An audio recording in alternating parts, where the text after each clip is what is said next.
Et coucou tout le monde, on se retrouve aujourd'hui pour une nouvelle vidéo. Celle-ci concernera donc les courses de la semaine et le budget donc de la semaine pour une famille donc de 5. Donc rappelons que j'ai deux grandes, enfin 6 ans et 4 ans et demi, et un tout petit bébé de 6 mois, et donc moi et mon mari. Mon mari et moi. Donc j'ai fait, je vous ai évité la phase où je suis dans le frigo, etc., etc. Donc en fait, j'ai là, hop, mon petit mémoniaque. Je ne sais pas si vous connaissez, mon petit agenda familial. Et en fait, toutes les semaines, vous pouvez marquer vos courses et vos menus, ce qui vous permet en fait de gérer les stocks, de gérer les menus et d'arriver à anticiper et de faire un budget à la semaine ou au mois, ou enfin voilà, de gérer. Donc moi je vais vous faire un petit rapide de ce qui me reste en fait dans le frigo pour pouvoir après gérer sur les menus. Donc il me reste un peu de fromage de chèvre, il me reste un peu de pesto, du lait, il me reste des compotes, des tomates, des courgettes, de l'épinard. Il me reste 2 échines de porc, du poulet, c'est en barquette, donc c'est des grosses barquettes de 500 grammes je crois à chaque fois. Il me reste un petit peu de boulettes de viande surgelées, 2 pavés de saumon, du beurre et de la moutarde. Alors, donc, hop, je reprends l'endroit. Est-ce que c'est bon comme ça? Ouais, c'est bon. Et donc j'ai assez aussi également de tout ce qui est riz, pâtes, semoule, enfin ce genre de trucs. Donc je peux agrémenter en fait mes menus. Donc en fait on y va. Donc en fait avec ce qui me reste, on voit que j'ai par exemple le poulet, les deux grosses barquettes de poulet. Donc ça déjà je sais que je vais pouvoir les diviser en deux. J'avais envie de faire avec une barquette donc un poulet basquez. Donc ça je vais le prévoir pour lundi. Donc lundi je vais marquer mon poulet basquez ici. Hop. Poulet basquez, donc avec, ce sera accompagné de pâtes, chez moi, spaghetti. Ensuite, pour le reste de la barquette du poulet, je vais faire, je sais que tout le monde aime ça, moi aussi, ça changera un peu. Vous savez, je vous l'avais montré, je crois, dans une vidéo, je sais plus laquelle.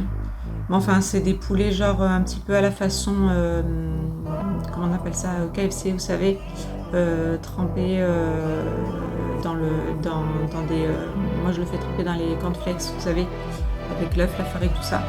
Donc je ferai ça, ça fera un peu des tapas à manger comme ça, donc je peux faire... Donc le poulet basquez de lundi, je sais qu'il va m'en rester pour le soir. Donc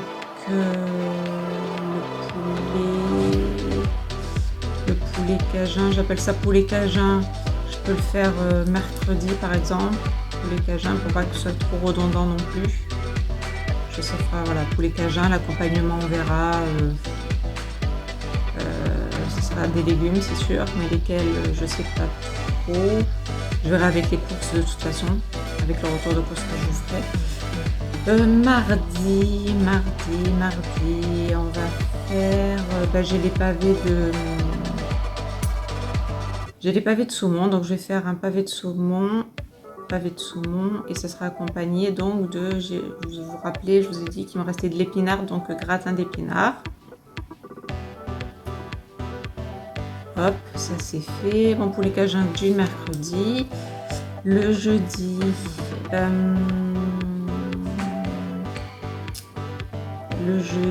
je peux faire,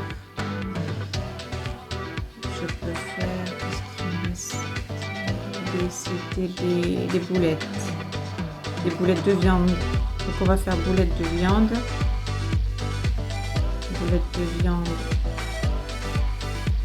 Et je vais faire une sauce basilic. J'ai un basilic là en pot tout frais, donc ça sera ça. L'accompagnement de tout ça, je pense que ça sera des pâtes ou... Non, je vais faire un mélange, ça va être boulgour quinoa. boulgour quinoa. Hop. Je vais te faire toujours des pâtes. Vendredi, vendredi, j'essaie toujours de faire 2 fois par semaine du poisson. Donc vendredi, je pense que je retournerai. Donc ça, ça sera pas en retour de course que je vous ferai parce que c'est trop loin. On est trop loin là. Là, je vous prends. Là, on est quel jour? On est samedi. Donc si je prends le poisson blanc vendredi, je vais devoir le congeler. Enfin, ça va pas. Mais je vais prévoir du poisson blanc. Donc nous, ça sera plus ce poisson blanc. On est plus sur normalement du dos de cabillaud ou de la sole. C'est plus on s'oriente plus vers ce genre de poisson. Et ça sera sûrement avec du riz. Avec du riz, je verrai si je fais une sauce vin blanc ou un truc dans le genre. Ouais, ça sera sûrement un truc dans le genre. Samedi, après il y a le week-end, donc samedi ça sera sûrement ouais, un barbecue. Donc ça pareil, tout ce qui est, enfin la viande barbecue, on va pas l'acheter, je pense tout de suite. Enfin, je vais voir les barquettes, je vais voir ce qui est en course, si je l'achète tout de suite ou pas. Mais en tout cas, le barbecue, en sachant que ça va nous faire le samedi généralement et le dimanche. Et voilà, en tout cas, parce que la viande, on essaye de, si on a le soir par exemple, de pas en avoir trop. Non, si on a le midi, pardon, de pas en avoir trop le soir. Donc bon, s'il y a le barbecue, je sais qu'on prend quand même des quantités. Enfin, généralement, on a 2-3 personnes qui viennent, donc on en a toujours un petit peu. Donc même le dimanche après, par contre, qui suit le soir, s'il n'y a plus de viande, ou si on limite un peu la viande le samedi soir, c'est pas grave, il y aura toujours l'accompagnement, genre taboulé ou tomates ou salade de concombre. Je fais souvent ce genre de choses pour accompagner. Voilà, des fois il y a des petites poignées de frites pour les petites, hein, évidemment, faut pas être trop strict. On essaye d'être ouvert, hein, d'être comme tout le monde, parce qu'on est comme tout le monde. Donc voilà, donc il y a juste mon petit poulet cajun là, je sais pas, pour mercredi, voilà, je sais pas trop de quoi l'accompagner. Donc en fait on reprend, si je reprends ce que je vais prévoir pour mon menu, donc il y aura mon poulet basquez et des pâtes. Donc là, à part peut-être, il faut quand même que je vérifie ça parce que j'ai un gros doute sur les poivrons. Mais sinon pour lundi, j'ai rien à acheter. Pour mardi, j'ai rien à acheter puisque j'ai prévu le pavé de saumon et le gratin d'épinards. Donc l'épinard et le saumon, je l'avais. Je vous ai récapitulé tout à l'heure dans ma liste. Mon poulet cajun, j'ai mes épices cajun, j'ai mon poulet. En revanche, donc ça n'a pas besoin de l'acheter. Donc en revanche, je vais acheter des légumes. Donc on verra, courgettes ou petits pois, on verra. Jeudi, donc les boulettes de viande, sauce basilic, boulgour quinoa, tout ça gelé, donc je n'aurai pas besoin d'acheter. Vendredi, donc par contre j'aurai besoin d'aller acheter mon poisson. J'ai du riz, donc ça pas besoin d'acheter non plus. Et comme je vous ai dit, par contre j'aurai besoin d'acheter ma viande barbecue pour le week-end prochain. Donc en fait, ce qui fait que je pense que les courses ne seront pas très onéreuses. Donc on verra tout ça ensemble. Donc en fait ça permet de voir que je pense que les courses ne seront pas onéreuses, et donc je pense que le retour de courses que je vais vous faire pour une famille de 5 pour la semaine peut être faible. En fait, il suffit de garder soit des restes qu'on a fait, on peut garder des plats qu'on a préparés, par exemple une paella, comme là on en était, moi par exemple je sais que je fais des paellas, il peut en rester, donc ça vous fait des plats, enfin vous voyez, des choses comme ça, du poulet qui peut rester, ou quelque chose qu'on a acheté et puis qu'on n'a pas consommé tout de suite, donc on le récupère, voilà. Il faut faire sa petite checklist à côté, comme je vous ai montré là en début de vidéo. On fait sa checklist. Et avec la checklist, on voit à côté pour la semaine de quoi on peut l'agrémenter et surtout voir ce qui nous manque ou pas. Pour pas acheter en double, par exemple, si j'avais envie d'un poulet basquez, pas acheter du poulet inutilement parce que je sais que j'en ai au congèle. Parce que j'ai fait ma checklist de frigo et de congélateur. Donc ça me permet d'avoir tout mon menu de la semaine. Il faut s'y tenir. Ça aussi, parce que des fois on a envie d'autres choses, tout ça, mais il faut s'y tenir parce que du coup sinon ça fait grimper le budget, ou on n'est pas dans les temps, ou il peut y avoir des choses qui vont se périmer plus rapidement. Enfin, c'est pas, il faut se tenir au menu qu'on va se faire. Et du coup, comme ça, les budgets vont rétrécir parce qu'il va toujours y avoir des restes. Il va toujours avoir des restes de légumes, par exemple, qui vont traîner dans le frigo. Par exemple, le poulet basquez, il peut me rester un fond de sauce ou quelque chose comme ça que je peux faire avec du riz ou du quinoa pour les petites. Voilà, ce genre de choses. Donc, on va rester là-dessus. Je vais faire mon retour de course et je vous retrouve après tout ça. Bye bye! Donc voilà, on se retrouve là pour le rangement du frigo. Donc là, ce que je fais en fait, c'est que j'enlève les oranges, je les range dans leur petit rangement ferraille qu'on a trouvé chez Zodio. Là, si je me trompe pas, voilà, c'est le café pareil que j'enlève de sa boîte pour la mettre dans ma boîte à moi.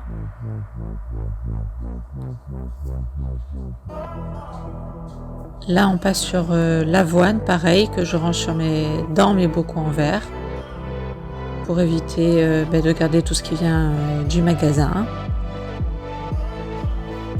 Là, c'est mes petites couches pour bébé. Là, on passe sur les perles de lait sur lesquelles j'enlève les contenants en carton. Pareil, pour éviter un maximum de garder tout ce qui vient du magasin. Pareil pour les petits Suisses, pas de patrouille.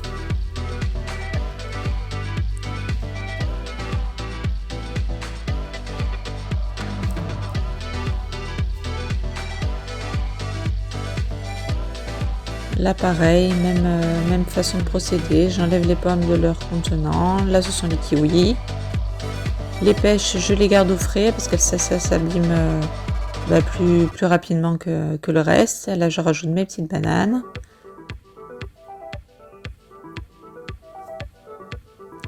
Alors là je vous montre les deux pots de Gallia parce que donc il y en a un à 800 grammes qui fait 16 € et un que j'ai trouvé à 1,2 kg qui faisait 20 €. Donc c'est plus rentable de prendre bien évidemment le 1,2 kg qui est moins cher.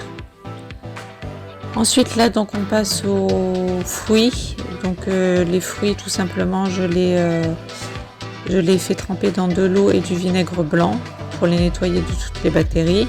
Là vous voyez il me restait des tomates cerises donc j'enlève les anciennes pour les mettre par dessus.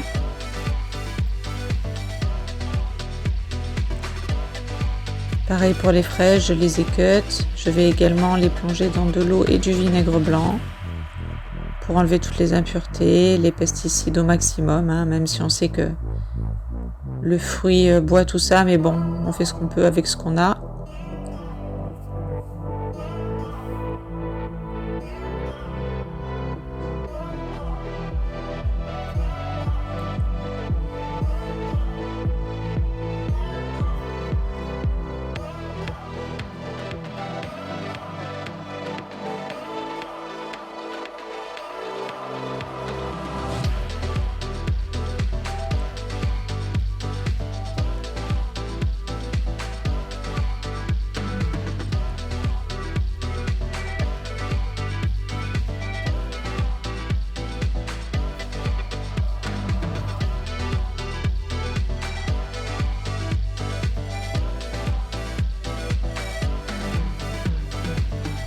Voilà, donc comme je vous disais, de l'eau et du vinaigre blanc, on laisse quelques instants.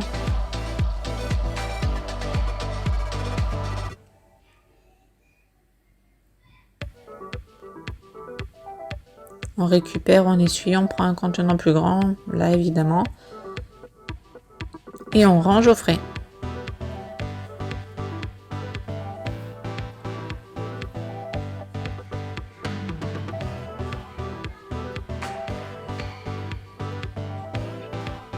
Les oignons pareil, je les range, j'ai une caisse exprès qu'on trouve à Ikea où je range mes pommes de terre avec. Et là, même opération en fait pour le lait, on évite tout ce qui vient du magasin pour ranger au frigo. Donc je mets mon lait dans des petits contenants que j'ai trouvé chez Action. Voilà. Et donc on fait la même chose pour l'eau. Ça m'arrive également de prendre quelquefois du jus d'ananas, je fais exactement la même chose, dans les petits contenants et au frais. Et donc là on voit en fait tout en haut, ce sont donc tout le restant de charcuterie qui est resté, il en restait vraiment très peu, c'est pour ça que je vous en avais pas forcément parlé parce que dans la soirée ça part. Là j'ai tous mes fruits, mes petites tomates cerises. Le petit pot en bleu avec le couvercle bleu que vous voyez sur la droite, c'est mes petits pots pour mon petit bébé, c'est ma petite compote. On voit le saumon. Là ce sont tous les laitages, tous les yaourts. Là quelques fromages, un peu de tapenade. Pareil, un petit peu de pesto.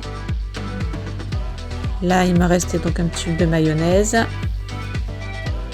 Compote, fromage et cervelas.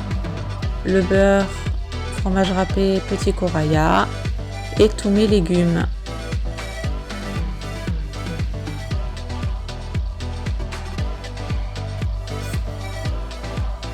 Là donc j'ai mes petits pots de Nestlé dessert pour faire mes petits cupcakes.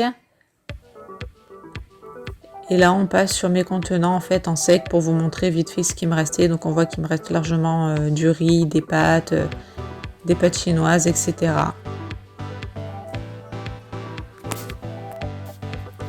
Donc là petit récapitulatif avec donc les tarifs. Sur les perles de lait on est à 3,19 €. Sur les petits yaourts pâte patrouille qui étaient par 24, on était à 3,15 €. Les framboises à 250 grammes, on était à 2 €. Les pommes, elles étaient à 2 kg, elles faisaient 3 kg, elles faisaient 3. Oui, elles faisaient 2 kg, elles étaient à 3 €, pardon, excusez-moi. Les bananes, elles étaient à 99 centimes. Les oranges qui étaient à 2 kg étaient à 2,69 €. Les tomates cerises étaient à 99 centimes. Le beurre était à 1,89 €. Le café, c'est une boîte de 100 grammes, était à 3,35 €. L'oignon, les 3 petits oignons étaient à 3 €. L'avoine qui faisait 500 grammes était à 1,95 €. Les fraises étaient à 5 €. Les kiwis qui étaient en promo, donc j'en ai pris 14, ça fait quand même 7,84 €. Le comté était à 5,59 €, c'est pas donné. Les petites pêches étaient à 99 centimes. Et pour bébé, on a du Gallia, donc à 1,2 kg, comme je vous disais, qui était à 20 €. Et les couches par 40 de la marque Pampers, c'était à 19 €. Donc en fait, ça nous fait un total de 89,25 € pour la semaine pour 5. Et si on enlève le fait que j'ai un petit bébé, donc qui n'a pas besoin forcément de lait particulier et de couches, on arrive à un total de 50,25 € pour la semaine. Et donc sachant que pour bébé, chaque plat que je vais faire de la semaine, tout sera mixé, que ce soit la semoule, les pâtes, les légumes, le fond de sauce, un petit peu de viande, du laitage, etc. Donc le bébé mangera comme nous. Mais voilà, comme il reste encore le petit lait adapté à son âge et les couches, évidemment, ça fait 39 € de plus sur le budget. Mais voilà, on en est là, donc 89,25 € en comprenant petit bébé qui a besoin de certaines commodités, ou sinon 50,25 € pour 5, sans les petites commodités du lait et des couches pour bébé. Voilà, donc comme vous pouvez voir, ce sont quand même des courses assez maigres pour une famille de 5. Et petite aparté également concernant le frigo, je ne sais pas si vous avez remarqué, mais chaque objet, enfin chaque nourriture avait en fait son contenant. Voilà, des contenants pareils que j'avais trouvé chez Action. Donc vous avez de différentes tailles, de différentes formes, ce qui permet de bien compartimenter, de bien faire tenir droit, de pas avoir je sais pas moi, de yaourt ou de reste de nourriture au fond du frigo qu'on ne verrait pas et puis qui périmerait, qui nous passerait sous le nez et puis zut, il faut le jeter. Donc je trouve ça vraiment très pratique et beaucoup plus hygiénique. Donc voilà la petite astuce frigo. Et puis voilà, donc le petit retour de course a été fait. J'espère que ça vous aura plu, que ça vous aura inspiré. Et puis comme je vous disais en début de vidéo, voilà, ce sont des choses après qui se renouvellent tous les week-ends ou tous les débuts de semaine en fait. quand vous avez des restes ou quand vous avez acheté un tout petit peu plus ou que vous avez des idées, etc. Ça vous fait un budget course que vous pouvez renouveler avec les restes de la semaine, les restes des courses que vous avez pu avoir et comme ça le budget peut être géré, voire diminué. Voilà, j'espère que ça vous aura plu, que ça vous donnera des idées d'organisation. Et quant à moi, je vous fais de gros bisous. Comme d'habitude, je vous dis à la prochaine vidéo. Gros bisous, bye bye!